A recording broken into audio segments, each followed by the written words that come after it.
En 2024, plus de 10 tentatives ont échoué pour renverser le pouvoir de Ibrahim Traoré à Ouagadougou. Ces échecs successifs soulignent non seulement l'instabilité de la situation politique, mais aussi la résilience d'un gouvernement sous pression. Pourtant, derrière ces chiffres se cache une réalité plus complexe. Pourquoi, malgré les efforts financiers massifs et les manœuvres stratégiques, le régime burkinabé reste-t-il en place? Cette dynamique offre un aperçu précieux sur la stabilité politique dans une région en crise. Mais qu'est-ce qui permet à Ibrahim Traoré de tenir le cap dans un environnement aussi hostile? L'échec répété des tentatives de renversement à Burkina Faso n'est pas qu'une simple série de désastres pour ceux qui cherchent à déstabiliser le pays.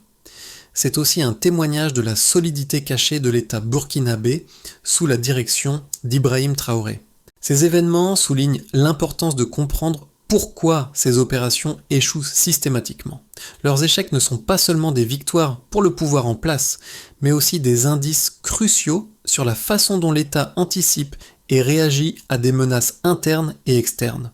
Analyser ce phénomène est essentiel pour comprendre non seulement le rôle de Traoré, mais aussi la manière dont d'autres régimes sous pression pourraient se renforcer face à de telles épreuves.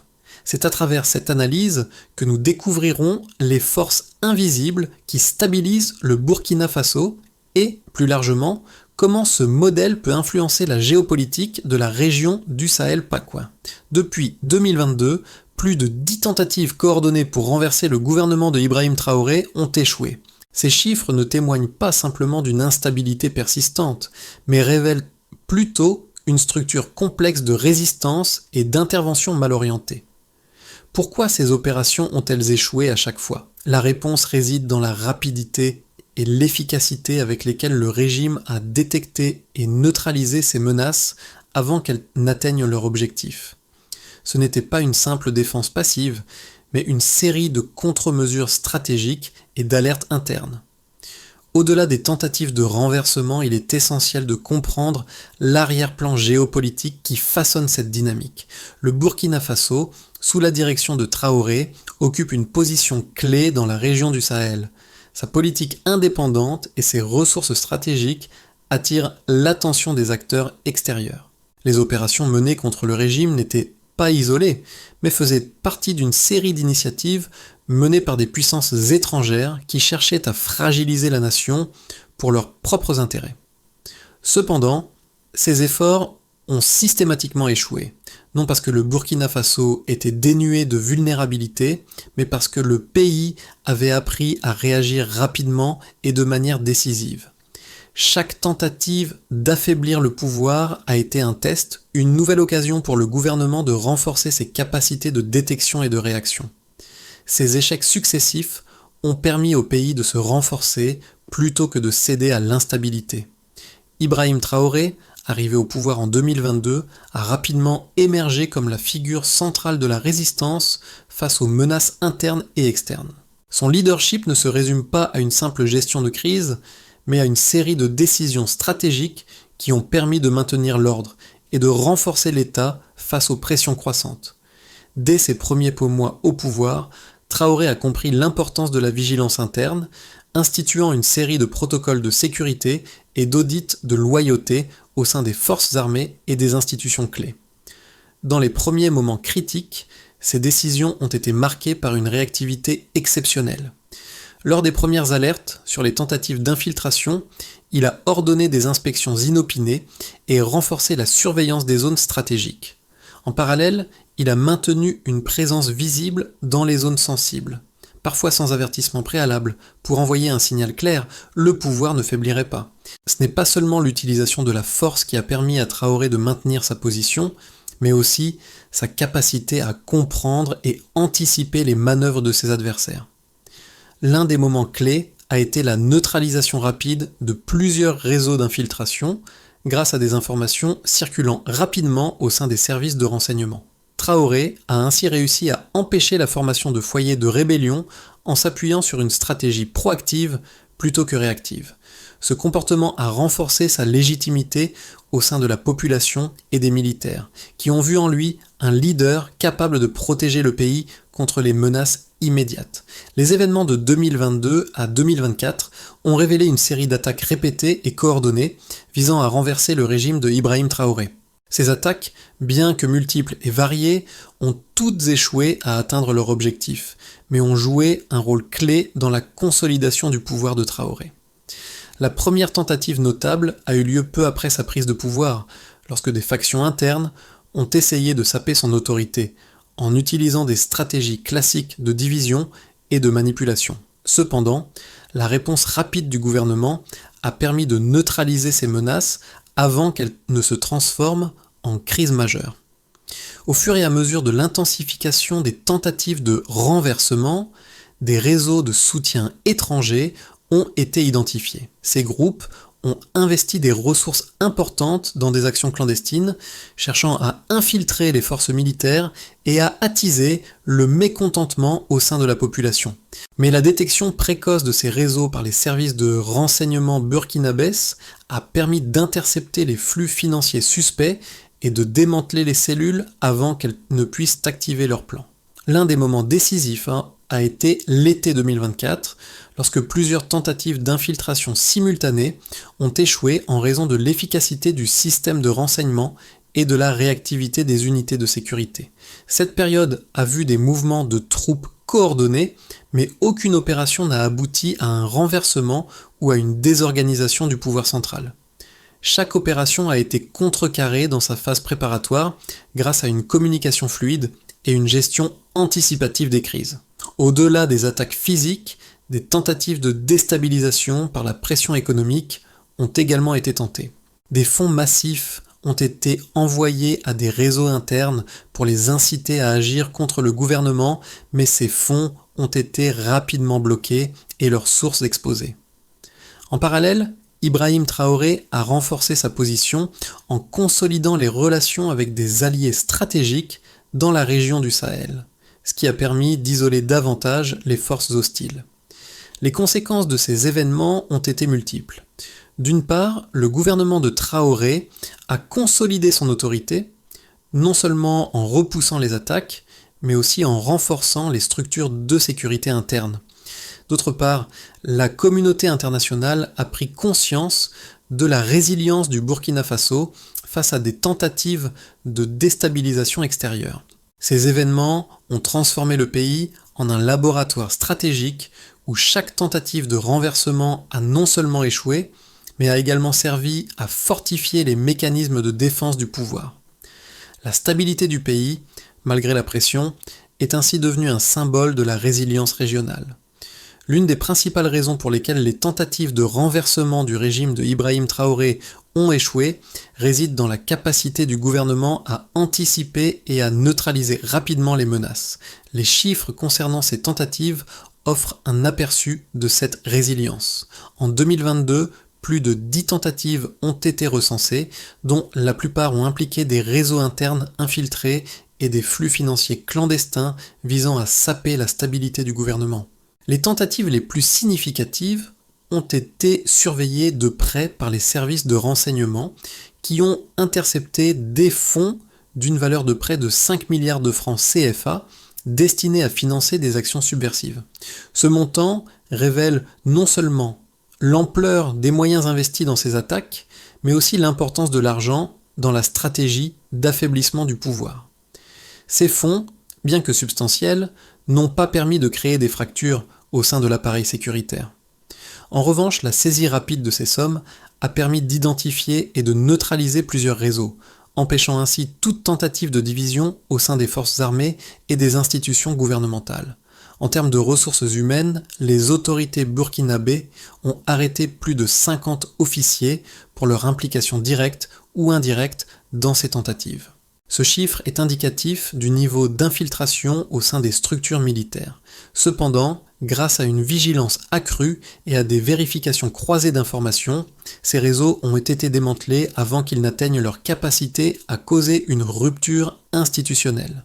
L'arrestation de ces officiers a mis en lumière non seulement l'étendue du réseau, mais aussi la manière dont les tentatives de renversement étaient organisées en dehors du pays, avec un soutien extérieur visant à miner la stabilité de la région. Les opérations militaires contre ces réseaux ont également produit des données intéressantes. En 2023, plus de 75% des cellules subversives identifiées ont été démantelées dans les 6 mois suivant leur détection. Ce taux de neutralisation élevé témoigne de l'efficacité du système de renseignement burkinabé et de la rapidité de la réponse du gouvernement face aux menaces internes. De plus, les analyses des flux financiers ont permis de retracer les sources de financement, démontrant une collaboration transnationale pour déstabiliser le pays. Ces résultats numériques ne se limitent pas à des chiffres, mais illustrent un mécanisme de défense bien huilé, où la détection rapide et la neutralisation précoce sont au cœur de la stratégie de maintien de la stabilité.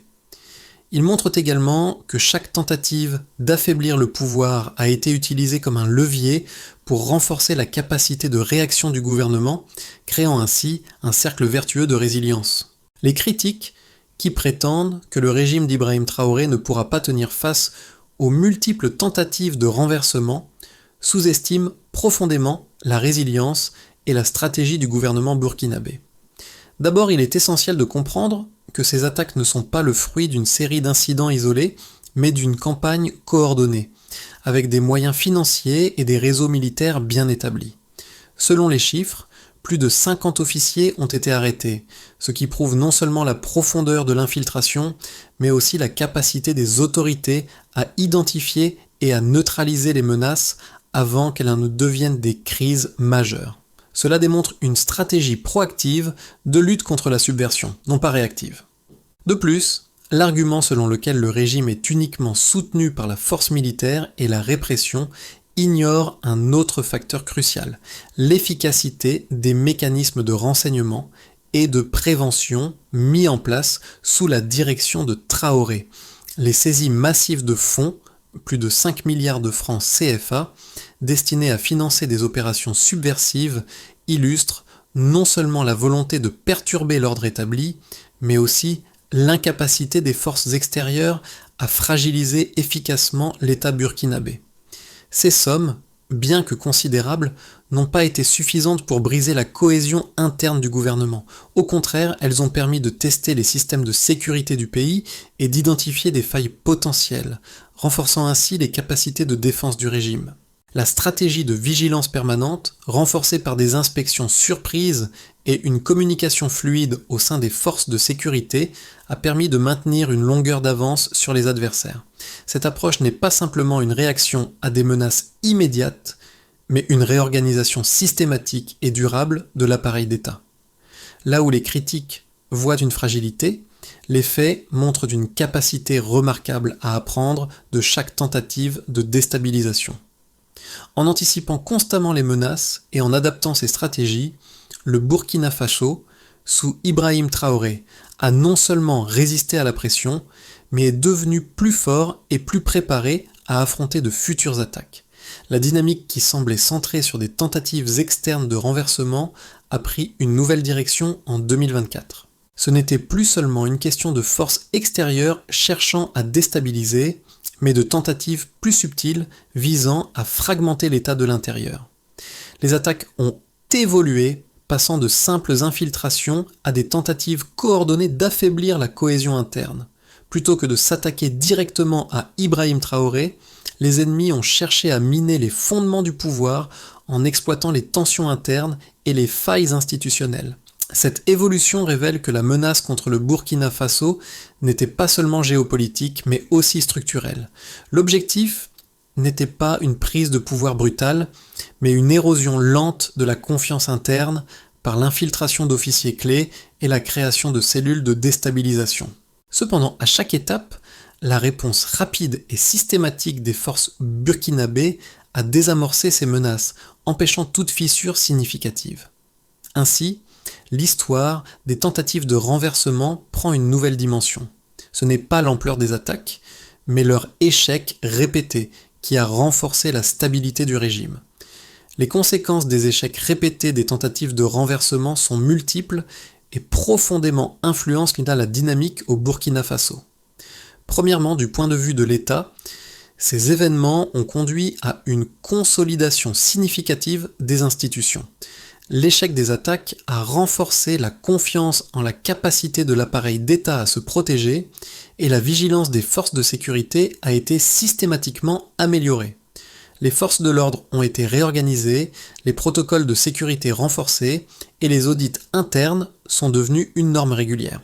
Cela a permis de solidifier la position du gouvernement de Traoré, le rendant plus résilient face aux menaces futures. Pour la population, ces événements ont eu des effets contrastés. D'une part, l'échec des tentatives de renversement a permis de restaurer un certain sentiment de sécurité et de stabilité. Les rumeurs de coups d'État successifs ont engendré une anxiété considérable, mais la neutralisation des menaces a restauré la confiance des citoyens dans le pouvoir en place. En revanche, l'instabilité prolongée a également affecté l'économie, certains investisseurs hésitant à entrer sur le marché burkinabé. Pourtant, l'échec des attaques a finalement permis à certaines entreprises de se réinstaller dans un climat plus prévisible, bien que les incertitudes subsistent. Les répercussions vont au-delà du pays lui-même. Au niveau régional, ces échecs ont montré la résilience du Burkina Faso face aux pressions extérieures. Les puissances étrangères qui soutenaient les tentatives de déstabilisation ont dû revoir leur approche. Elles ont compris que la résistance du régime Traoré est plus complexe qu'elles ne l'avaient prévu et qu'une stratégie de déstabilisation ouverte ne suffirait pas à renverser le pouvoir. Cela a aussi renforcé les alliances régionales autour de la souveraineté et de la sécurité collective du Sahel. Les pays voisins ont pris exemple sur la façon dont le Burkina Faso a géré les crises et ont intégré ces leçons dans leur propre stratégie de sécurité. En termes de sécurité, l'une des conséquences les plus marquantes a été l'amélioration de l'intelligence et de la coordination des informations. Le gouvernement a mis en place des mécanismes plus efficaces pour détecter les menaces internes avec une meilleure circulation de l'information au sein des services de sécurité. Ce système de détection rapide a non seulement permis de contrer les attaques, mais aussi de renforcer les réseaux de défense du pays. Dans cette dynamique, chaque échec des complots a permis à l'État de devenir plus robuste, en affinant ses réponses et en réduisant les espaces d'incertitude exploités par les ennemis. Ainsi, les tentatives de déstabilisation, loin de fragiliser le gouvernement, ont joué un rôle paradoxal en renforçant la structure de l'État. Elles ont permis de mettre en lumière les faiblesses du système et chaque menace a contribué à améliorer les mécanismes de défense, rendant le Burkina Faso plus résilient face aux défis futurs. Dans les 6 à 12 prochains mois, plusieurs trajectoires semblent possibles pour l'avenir du Burkina Faso, chacune dépendant de la manière dont le gouvernement de Ibrahim Traoré continuera à gérer les défis internes et externes.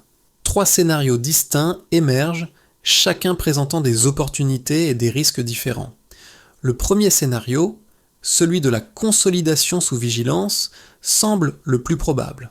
Dans ce cas, les leçons tirées des tentatives précédentes de déstabilisation renforceront encore les mécanismes de sécurité et de renseignement. Le régime de Traoré continuera à renforcer les contrôles internes avec des audits réguliers et des inspections surprises, ce qui limiterait les possibilités d'infiltration ou de manipulation. L'économie restera sous pression, mais l'incertitude politique devrait diminuer. Les relations avec les partenaires régionaux, notamment au sein du Sahel, se stabiliseront et le pays sera en mesure de maintenir un équilibre fragile mais fonctionnel. Le deuxième scénario, celui de la stabilisation élargie, pourrait se produire si la résilience du gouvernement engendre des réformes économiques et politiques plus profondes. Et dans cette trajectoire, le pays réussirait à capitaliser sur les gains en matière de sécurité pour entamer des réformes structurelles dans les secteurs clés comme l'infrastructure et la gouvernance. La coopération avec les pays voisins serait renforcée, consolidant ainsi la position du Burkina Faso au sein du Sahel. Ce scénario ouvrirait la voie à une croissance économique modérée, bien que les pressions extérieures, notamment les acteurs géopolitiques, continuent d'influencer la dynamique interne. Cependant, un tel développement nécessiterait un leadership fort et une capacité à maintenir l'unité interne tout en gérant les relations complexes avec les puissances extérieures. Le troisième scénario, celui de la tension diffuse mais contenue, envisage un avenir où les tentatives de déstabilisation ne cessent pas, mais sont moins concertées. Dans ce cas, les réseaux internes affaiblis tenteraient d'exploiter des vulnérabilités ponctuelles, provoquant des micro-instabilités localisées. Bien que l'État parvienne à maintenir une certaine stabilité, chaque incident pourrait exiger une réponse rapide pour éviter son extension. Ce scénario entraînerait une période prolongée de tension où les autorités continueraient à réagir aux menaces sans jamais parvenir à une paix durable. Les acteurs étrangers pourraient redoubler d'efforts pour exercer une pression économique ou diplomatique sur le gouvernement, ce qui compliquerait davantage les perspectives de croissance. Ainsi, quelle que soit la trajectoire adoptée, l'avenir du Burkina Faso dépendra de sa capacité à maintenir l'initiative face aux multiples pressions. La clé résidera dans la vitesse de réaction et la flexibilité du gouvernement pour naviguer à travers un environnement de plus en plus complexe. Les événements qui se déroulent au Burkina Faso ne sont pas seulement un sujet pour les analystes ou les politiciens, ils touchent chacun de nous, car la stabilité d'un pays, même éloigné, a des répercussions sur notre vie quotidienne. Au-delà des frontières, les dynamiques politiques du Sahel affectent les flux migratoires, les investissements économiques et la sécurité globale. C'est dans ce contexte que la manière dont le Burkina Faso gère sa crise est significative pour tous ceux qui croient en la résilience des États face à la pression externe. La réponse du gouvernement burkinabé aux menaces internes et externes offre des leçons essentielles sur la résilience politique.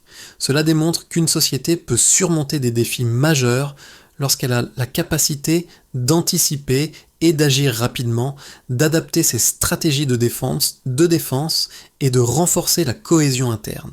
Cette résilience ne dépend pas seulement de l'action des dirigeants, mais aussi de la confiance de la population dans ses institutions.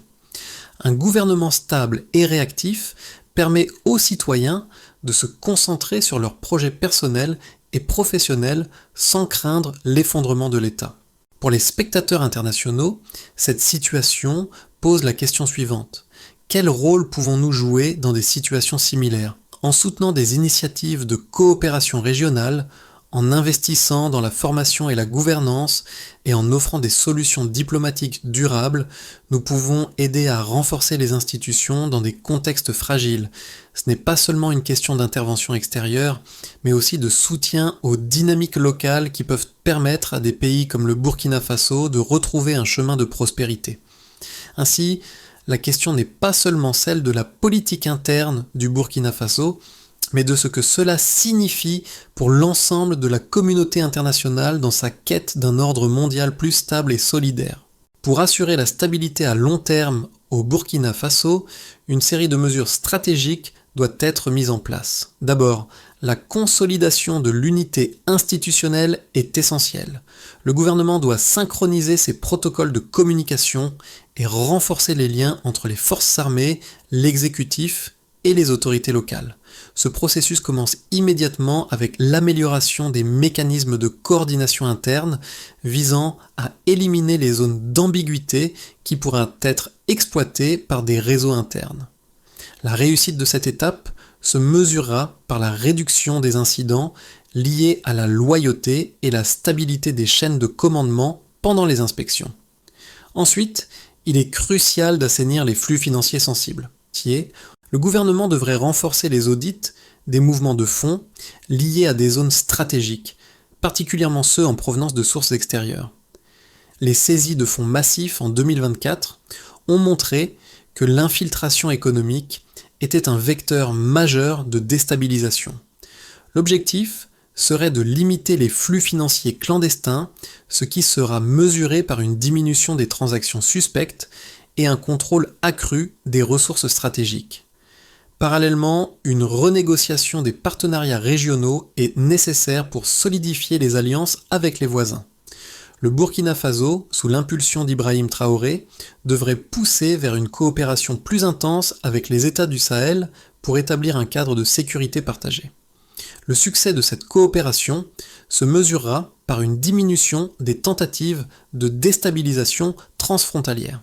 Enfin, la sécurisation et la diversification des infrastructures vitales doivent être une priorité sur le long terme.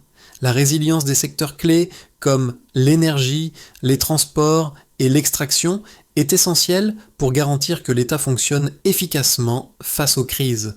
Ces infrastructures devront être renforcées pour éviter les interruptions critiques, ce qui sera mesuré par la continuité des services et l'augmentation des capacités locales dans ces secteurs.